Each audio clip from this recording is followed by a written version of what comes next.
Bonjour à tous, je vous propose ici une vidéo à mi-chemin entre le cours et le tutoriel dans lequel nous allons voir comment personnaliser le ruban de Word ou d'Excel par exemple pour pouvoir afficher donc des onglets personnalisés avec des boutons personnalisés. Je vais donc de ce pas ouvrir Excel. Là je suis donc ici sur Excel et donc ce que l'on voudrait c'est par exemple créer un autre onglet. On a plusieurs onglets ici et on voudrait créer un onglet personnalisé. Pour ça, ça va être extrêmement simple. On va se mettre n'importe où dans le ruban, dans un endroit où il y a de la place. On va faire un clic droit et on va cliquer sur personnaliser le ruban. Quand on a cliqué dessus, on arrive sur la fenêtre de personnalisation du ruban qui nous permet justement de le personnaliser. Sur la partie de droite, ici, c'est la liste des onglets qu'on a sur le ruban. Et dans la partie de gauche, ce sont les éléments que l'on peut mettre dans les onglets. Ici, là, je vais replier tout ça pour qu'on y voit bien. Comment est-ce que l'on va faire donc si l'on veut ajouter un nouvel onglet? Eh bien, c'est très simple. On a un bouton ici, nouvel onglet. Je vais d'ailleurs augmenter la taille de la fenêtre ici là, pour qu'on voit tout. Ici, donc, on va cliquer sur nouvel onglet. En cliquant sur nouvel onglet, on voit bien le nouvel onglet qui est apparu ici avec un nouveau groupe. Et donc cet onglet, quand on le sélectionne ici, on a la possibilité de le renommer. Donc on va cliquer dessus pour pouvoir lui donner un nom. Ici, je vais marquer mon onglet perso et je vais cliquer sur OK. J'ai donc ici mon onglet perso. Dans un onglet, on a la possibilité d'ajouter plusieurs groupes. Qu'est-ce que c'est qu'un groupe? C'est ni plus ni moins que ce que l'on voit ici. Par exemple, on a un groupe alignement, un groupe nombre, un groupe style, etc. Donc on va créer un groupe, donc on va avoir un petit titre ici en dessous et on va avoir les petites lignes de séparation. Un groupe, c'est ceci. Donc ici, je vais sélectionner ce groupe-là, je vais marquer renommer et je vais ici mettre mon groupe, par exemple. Vous voyez qu'on a la possibilité d'associer une icône à un groupe. Je vais par exemple mettre ici le petit panneau d'exclamation là et je vais cliquer sur OK. Là, on a un onglet, on a un groupe, mais on n'a rien d'autre à ce stade. Je vais valider ici avec le bouton OK pour qu'on puisse regarder. Et là, on voit bien que l'on a ici mon onglet perso. Quand je clique ici, on a un onglet. Mais on n'a rien, parce qu'on a un groupe, mais le groupe il est vide, alors forcément il n'est même pas affiché. Je vais donc faire un clic droit, personnaliser le ruban, et donc maintenant, dans ce groupe-là, il va falloir que l'on puisse ajouter des éléments. Les éléments, ce sont toutes les choses que nous avons ici. Par exemple, je vais ajouter le bouton pour annuler, donc je vais le glisser dans mon groupe. Je vais ajouter par exemple le bouton pour augmenter la taille de la police, je vais l'ajouter ici. Je vais ajouter le bouton enregistrer sous que je vais mettre ici dans ce groupe là. Et donc comme vous le voyez, j'ai ajouté ces éléments. Si jamais je fais OK, je retrouve dans mon onglet perso toutes les choses que j'ai mis ici. On voit bien ici mon groupe qui est le nom que je lui ai donné avec les trois boutons que je lui ai associés. Vous remarquez que quand on a renommé le groupe, on a eu la possibilité de mettre une icône et pourtant elle n'apparaît pas ici cette icône. Donc voilà, c'était pour vous montrer que en ce qui concerne le groupe, c'est inutile.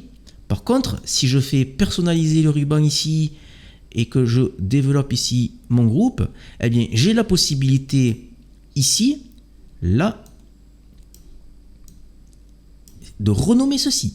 C'est-à-dire que lorsque l'on ajoute des éléments, ils ont un nom qui est par défaut. Et on peut renommer ce nom et changer son icône. En cliquant sur renommer ici, je vais marquer enregistrer sous entre parenthèses, je vais marquer perso pour montrer que c'est vraiment le nom que j'ai mis moi. Et au niveau de l'icône, je vais mettre par exemple le dossier qui est ici. Donc je clique sur OK. J'ai donc le enregistrer sous perso qui va afficher cette icône là. Je vais faire OK. Et donc j'ai l'enregistrer sous. Si je clique sur le bouton, j'ai bien une fenêtre d'enregistrer sous qui apparaît. C'est exactement le même bouton d'enregistrer sous classique, sauf qu'on lui a donné un autre nom et une autre icône. Néanmoins, on a un onglet personnalisé qui nous permet donc d'avoir vraiment tout ce que l'on veut. Donc c'est quelque chose qui est pratique. Ici, je vais faire un clic droit, personnaliser le ruban, sachez que si vous avez un classeur de macros complémentaires, vous avez également la possibilité d'associer une macro complémentaire. Pour ça, il faut aller là-dedans, dans le menu déroulant. Quand on clique ici sur quelque chose, on voit la liste qui est en lien avec ce que l'on a défini ici. Donc bon, je ne vais pas tous les détailler, parce que c'est comme le port salut, c'est écrit dessus. Néanmoins, si vous cliquez sur macro, vous allez avoir ici la liste de toutes les macros qui sont à la fois dans les classeurs qui sont ouverts et à la fois donc du coup forcément dans vos classeurs de macros complémentaires. Ces deux classeurs qui sont là, ces deux procédures, pardon, sont des procédures qui sont dans un classeur de macros complémentaires que nous avons développé d'ailleurs dans un cours disponible donc sur tuto.com. Je vous mets le lien en description de cette vidéo. Néanmoins, ces procédures-là sont dans un classeur de macros complémentaires. C'est la même chose. Si je veux les mettre ici dans mon groupe personnalisé, je peux la glisser ici dans mon groupe personnalisé. Elle apparaît ici. Je peux la sélectionner. Je peux également renommer. Je vais marquer afficher Toto. Je peux lui associer également une icône, donc celle que je veux. Je vais mettre par exemple ici la petite étoile qui est là et je fais OK.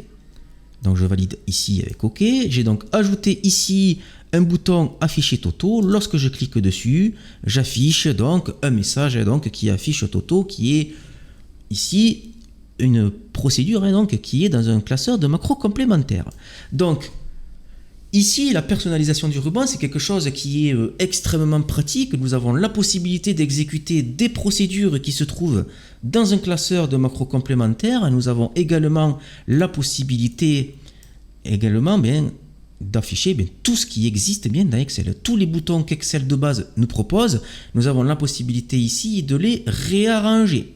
Nous avons également la possibilité de réarranger l'ordre des onglets. Si mon classeur de onglets personnalisé, je veux le mettre à la fin, je vais le prendre et je vais le glisser ici, à la fin. Je vais relâcher mon clic et c'est tout. En faisant OK, j'ai envoyé mon onglet perso à la toute fin là-bas. Donc, ici, la personnalisation du ruban, c'est quelque chose qui est extrêmement simple. Si je veux pouvoir masquer cet onglet personnalisé, je vais simplement le décocher ici, je vais faire OK, il n'apparaît plus. Et si je veux le retrouver rapidement, je vais faire une personnalisation du ruban. Je vais ici recocher la case, valider, et je vais retrouver mon onglet perso. Ici, je vais faire un clic droit, personnaliser le ruban. Si je veux vraiment le supprimer définitivement, je vais prendre ceci, je vais cliquer ici sur supprimer, et je vais valider avec OK. Là, je ne l'ai plus du tout, et même si je fais personnalisation du ruban, il n'est plus du tout ici dans la liste. Là, donc si je veux le refaire, je vais être obligé de recréer un nouvel onglet, etc., dans tout ce que nous avons vu dans cette vidéo.